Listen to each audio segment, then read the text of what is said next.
Now, So it's luckily for wonderful. you, you've been praised most of your career, but there have been lean patches also, and patches where your films haven't worked for whatever reason. How do you deal with that, I with think I the deal with flops success or? and flops in pretty much the same way. I mean, yes, it's great when you're said that, oh, you have a hit on hand, and it's great that people say that you're fantastic and done very well and etc.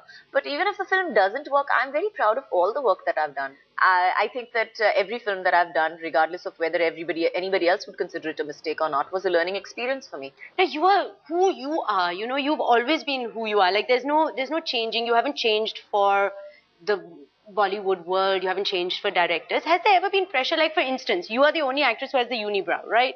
You have never actually plucked or done anything, to become that Bollywood wash. Has there ever been any pressure of that kind? That okay, now transform. I don't believe in pressure. I don't believe that. Like, there's a lot of people who ask me that didn't you feel pressurized when you first joined the film industry? Because you had this whole lineage behind you and you had to live up to it. And I was like, no, I didn't actually, because I didn't think about it. I was more in the now. Okay, the camera's here. I better do this right. I better get this right. Whatever I'm doing currently, let me do it right. So I've never felt the pressure. There has been, I'm sure, lots of people, all my friends are very much, oh, you should dress better, you should do this, you should do that, and you should color your hair.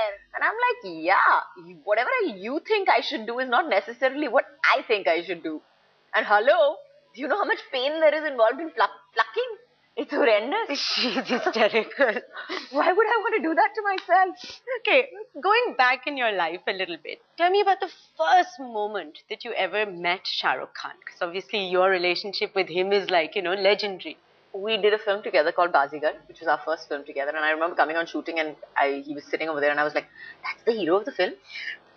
He's like, what's his problem in life? Why doesn't he talk? And at that point of time, I was like, how can you have a person sitting on the set and be like completely silent or only talking about like, I'm like, what a weird guy is that?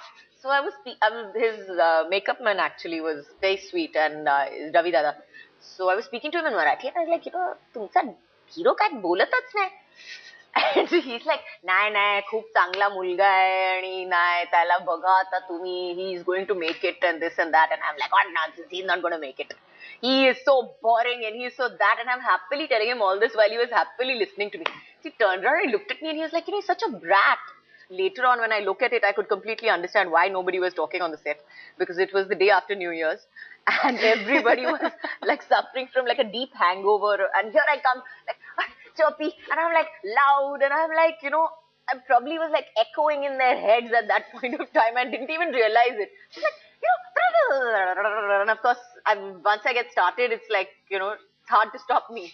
So I could completely understand that, but I understood that later, much later.